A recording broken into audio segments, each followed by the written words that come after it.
What's up, good people? Welcome to my YouTube channel again. It's your girl, the African Tigress, with another amazing video.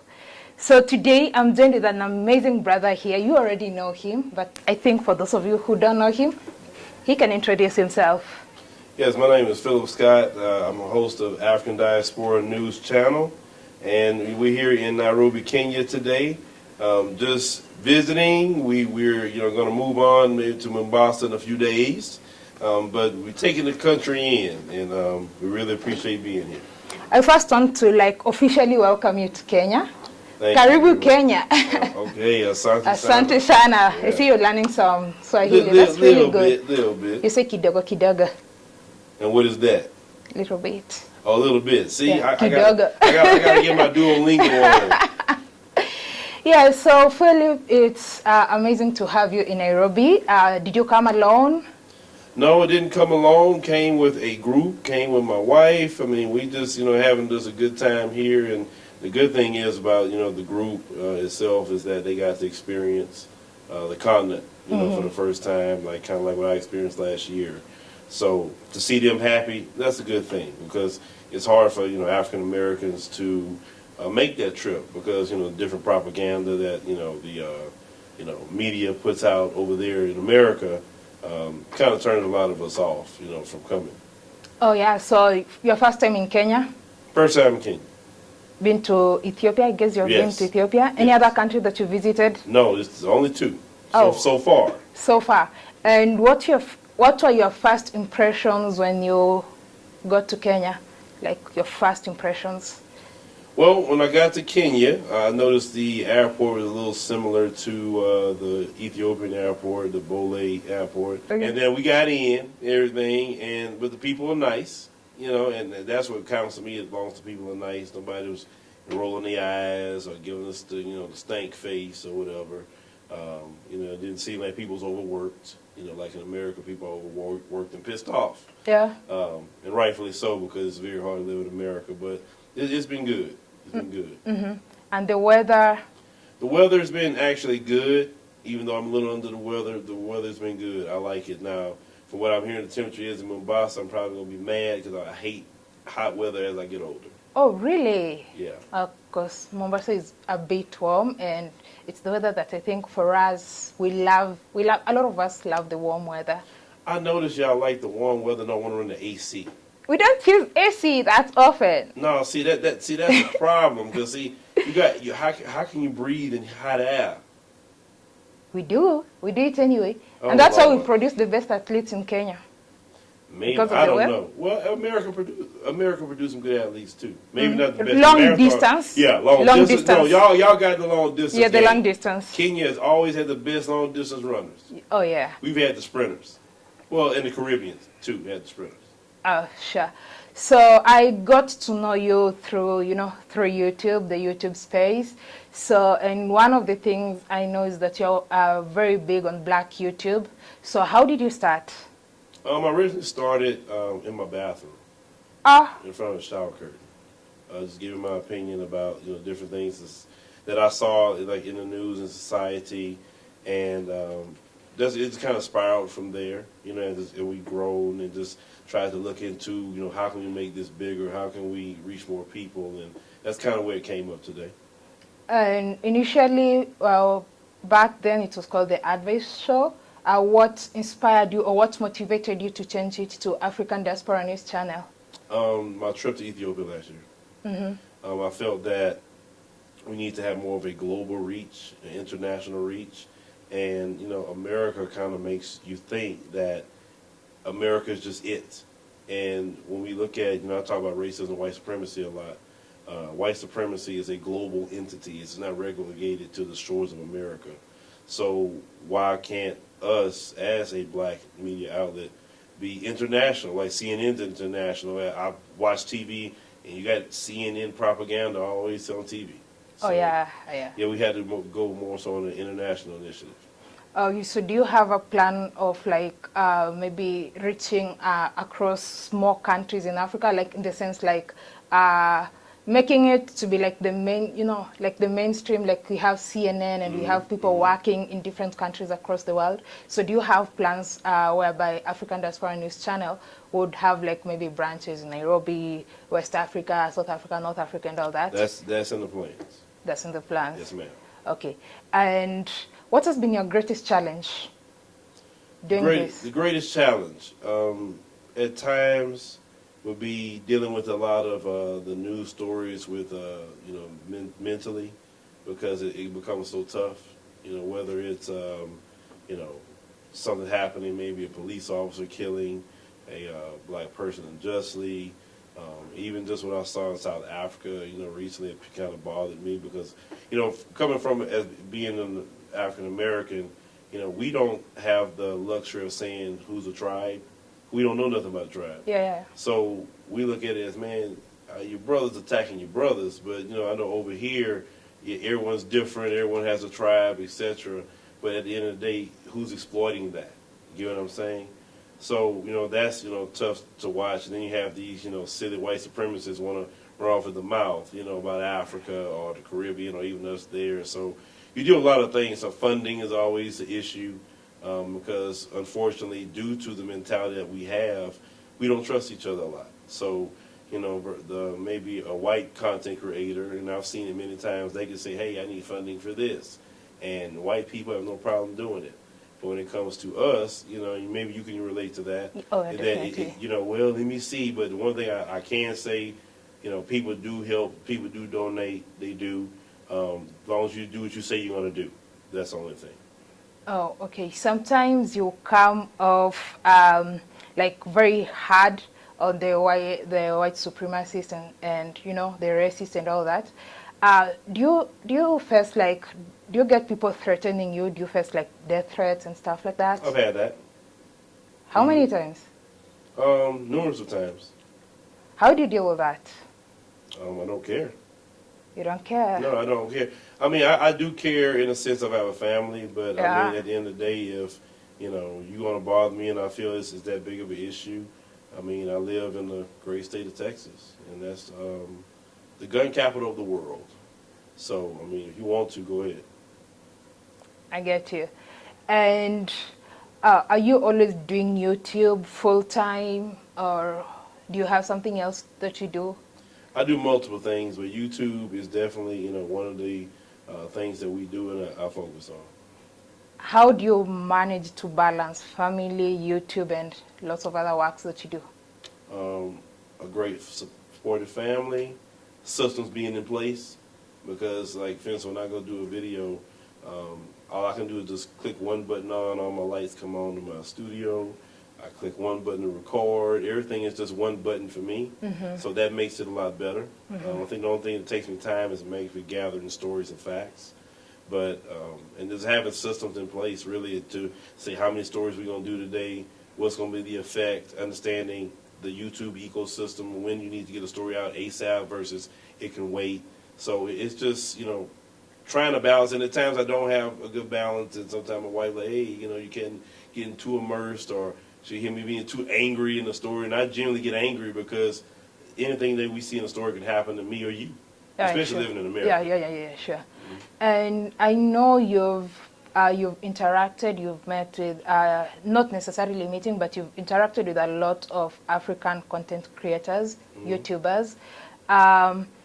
What would be your advice for African content creators? Because I know, you've seen lots of content creators making different sorts of content.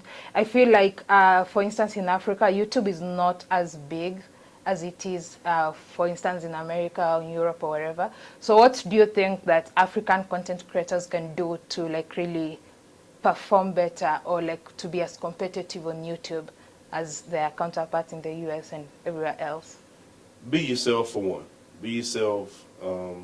Don't try to just copy somebody else just because you see they're successful with it, because that may work for them. You don't want to be a cheap imitation of that person. And you don't want to have also a market flooded with too many people. For instance, I was, told there's a lot of beauty gurus. Well, you can be a beauty guru, but what makes you stand out versus the other 100? If you're doing Travel Channel, what makes you stand out versus maybe the main people who's doing it? So what I'm saying is, look for something that nobody else is doing, and try to feel that, and then just be yourself. Don't care about how nobody else think, but also you have to understand, some people want it like this. It's not gonna happen quickly. It takes time to build anything. I just want to understand, as YouTube, was it paying in America from the time it was launched? Because I understand in Africa it took some time before people could get paid. And even at this point, a lot of African countries are not, for instance, super chat enabled. So like for African content creators in some countries, for instance, like Nigeria, once they've hit the threshold for monetization, they have to wait for like 5 months in order for them to like really, the monetization to be approved, which can be quite discouraging for content creators. So what do you think we can do in order to enjoy the same things that you enjoy in America? Well, see, when I started YouTube, there was no money involved. And I didn't get monetized until, I didn't even know you can get monetized to maybe 3 years down the line. And the only way I knew, they had the YouTube Partner Program prior to Google buying YouTube, and it was only select people who was in it. And you knew somebody was in the Partner Program when they had their videos past 15 minutes and they had custom thumbnails. You guys coming into it later, and at first they were letting people just monetize right off the rip. To be monetized is like a privilege. And even have custom thumbnails was a privilege at one point in time. So I did it just for the love of it. I didn't do it to make, no, it's good to make money, don't get me wrong. But if your motivation is to make money, then you have to understand you got to invest your time in it to get to the part where you make the money. And it's more money can be made outside of YouTube. You can do T-shirts. You can do different merchandise you can sell. If you selling tickets to events, it's all kind of ways to make money outside of YouTube. Actually, YouTube encourages that. Sure, I understand that, but the issue about Super Chat, which is not like really enabled. In Africa, it's about 2 countries. What do you think? I don't like Super Chat. Super Chat is good, but YouTube takes 30%. Yeah, it does take 30%. So for every, at least for us, $1, they're taking 30 cents, I guess, for every Kenyan shillings. They'll take 30% of that. Yeah. So for me, I like Cash App more. We don't have that. You don't have Cash App? So for us, the only way that, some of the ways that someone can support PayPal? your channel, it's maybe via PayPal. They can support you via, for instance, Patreon. But you should know, not all countries in Africa, PayPal works. Okay. So those are some of the challenges. Okay. Does it work in Kenya? PayPal works in Kenya, yes. Okay. Only that there are limitations on how because they need, in order to create, I think, like for instance, for my PayPal, I wanted to make it like business and all that, but you need like a US account, bank account to verify. So you can have like a personal PayPal account. Okay. So basically what you're saying is, if you make a trip to America, start your American business account, and then you can go ahead on and link that PayPal account. See, it's always a way. Yeah. Not everybody enjoys that, right? Not everybody can afford to go there. Okay. Yeah, and not just that, not just even besides YouTube. I understand, for instance, some social sites, just like Facebook, I know people are getting paid to create content on Facebook. But for us, we can't create content and get paid for that. Well, see, Facebook is not allowing everybody. But no, Facebook is like the major social site actually that people use in Kenya compared to YouTube, Instagram, and all that. Facebook is the one that a lot of people use. But for instance, you find that we know that people are getting paid because in the middle of like maybe watching a video on Facebook, you'll see an ad. So like, what do you think we can do so that, I just feel, because they're always talking about policy, like equality and all that, like what do you think we can do such that content creators, like people who are passionate about creating content and all that, can at least like really earn from their effort? Well, I'm going to tell you personally about Facebook. I didn't even know that you would earn money from Facebook until someone had passed me a link for to make application monetization, YouTube makes it easier Yeah. to get monetization. With Facebook, kind of keep it secret, and you got to have at least 10,000 page likes Yeah. to even get approved. And I think so many About 60,000 views. views Yeah, so in the many last 3 months or 3-minute something. views Yeah. or something like that you got to have. So, in my opinion, from what I've seen, YouTube is paid a lot better, at least for me, than Facebook would pay. But also podcasting as well. Podcasting pays. So I don't know if Africans are getting into podcasting, but that is something that you can also get into as well. But if anything, to answer your full question, is you guys have to probably fight to get included into these markets. Because and maybe your government can fight a little bit into that, they would like. They can probably do a lot more headway with Google, Facebook, and Twitter, Instagram than maybe individuals can. But who say not to try? I mean, because they have a Google, they have one in Nigeria, right? Mm-hmm. We do. There's even Kenya, and yeah, they have offices and centers in different places across Africa. Okay. But sometimes reaching out or trying to get maybe the right person to talk to proves very hard. It's kind of very bureaucratic. Yeah, they don't talk to nobody. Yeah. Yeah, you can't get a live person on the phone. Maybe you can get them to chat you online, but that would be it.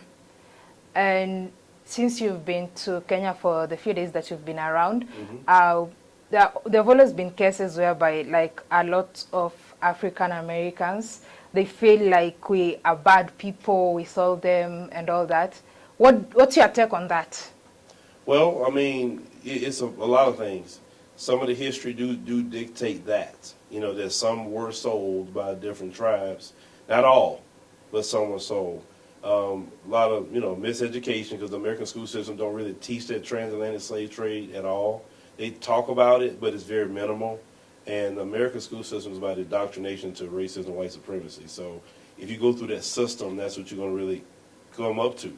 It don't matter the color. That's just the way they teach you. So now more and more people are learning.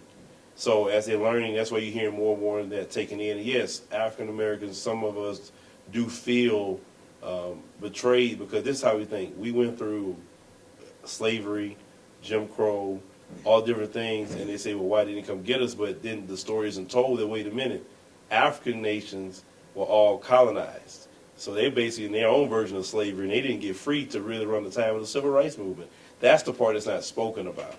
So it's just a lot of misinformation with history, and just got to have an open conversation on, bringing each other together and realize we got more in common than apart. So what exactly do you learn in school? Like, is the curriculum the same, like maybe like in black-dominated schools and all that? So it's always the same thing. Yeah, it's pretty much, the curriculum is pretty much the same thing. We don't learn nothing about Africa.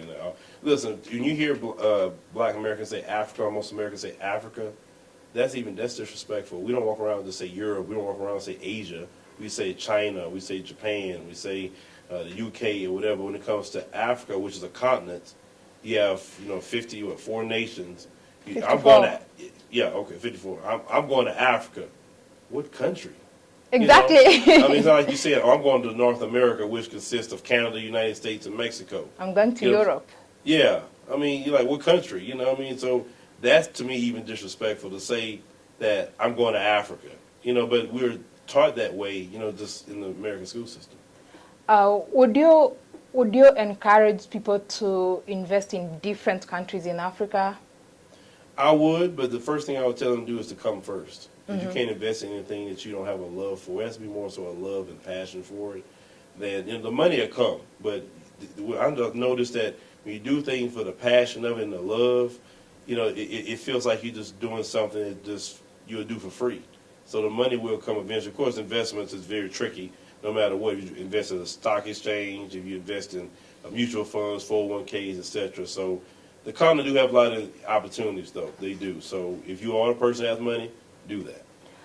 What do you think, approximately what percentage of like African Americans are open to traveling and visiting or just investing in Africa?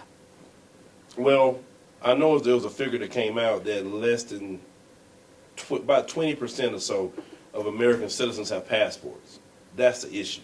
American or African Americans? No, I'm just saying American citizens. Now, I don't know the percentage of African Americans, but there was a study that came out that $46 billion was spent last year by African Americans traveling the world. That's big, because African Americans have never started traveling like that. And now it's a new travel to Africa now. Because, a lot of times, white supremacists will say, go back to Africa, go back where you come from. As they're all over here. See, and yet they are right over here, you know. And so now we are going to Africa more, and that's a beautiful thing. So when they see videos like this, and they see my travel videos, or what I encourage many people on the trip, say, I came because I saw what you said. So it does make a difference when one of us go show great things, and then we break down the propaganda. That's what it's about. So you said, what is 46 billion or million that was spent by black people traveling? Mm-hmm. Where were they traveling? Most of them, where do they travel to? Well, from what they were saying, a lot of them was coming to the continent. Then of course the Caribbean. Some go to Latin America, some go Asia, some Asian countries. I'm sorry, in Europe, the European countries. So it's all over, but a lot of it was definitely coming to the African continent. Okay. So are you planning to be organizing more and more such trips? How often are you planning to bring a lot of people because I know you're not just coming to Kenya, I know you're having a trip to a certain other place in Africa. So how often are you planning to be organizing like this kind of trips? Well, as time permits, because, we're still running a news company as well. But, partnering with someone like Worldviews and, anyone else that want to come partner with us and making sure it's a good deal. Because my thing is that we could bring people over. I tell them, just get on the soil, and that's all it's going to take. I don't need to say nothing more to you than that.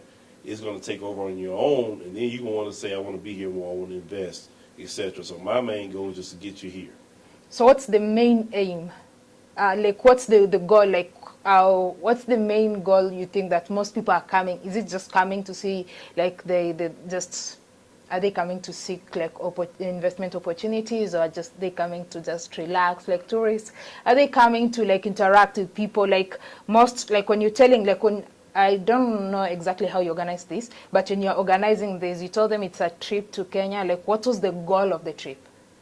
Well, for me, the goal of the trip is to, as I stated earlier, get them here so they can literally get that spiritual connection, the connection they would never feel in America, to feel like they're home, for one. Number two, show them there's a different life outside of America, because America is great at making you think there's no other life in the world except in the United States of America. And breaking down the propaganda, with for instance, staying at nice hotels, they were told us that, it's nothing but mud huts, AIDS, Boko Haram and anything else, right? Stay away from there. So once they come here, that's the main thing. Breaking down propaganda, spiritual connection, and letting them just do their own thing once they get here. For most African Americans, it's not just a tourism. So you see whites and Chinese and whatever, they could come for business, but it's a lot of tourism with them.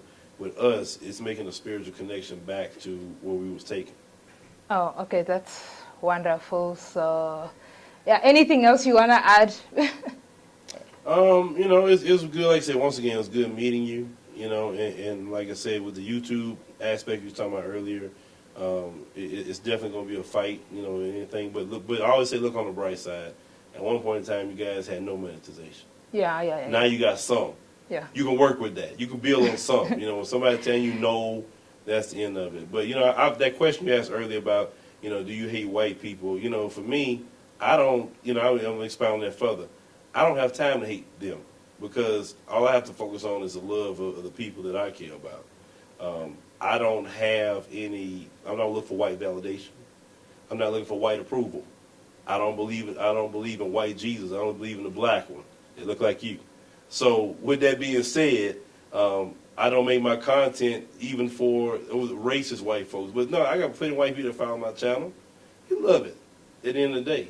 But we're going to speak the truth. And either you're going to agree with it or not. Care less how they feel. Oh, okay. It's a pleasure really hosting you here, and it's a pleasure hosting you on my channel. Thank you so much for creating time for this. Thank you very much for having me. I greatly appreciate your time, and keep pressing on. It'll work great for you. Yeah, looking forward to more collaboration and doing a lot of stuff here in Kenya with the African Diaspora News Channel. All right. All right. Thank you so much for watching. I hope you enjoyed that interview. Kindly like, subscribe in case you haven't, and leave a comment. Let me know what you think. Until next time, bye-bye.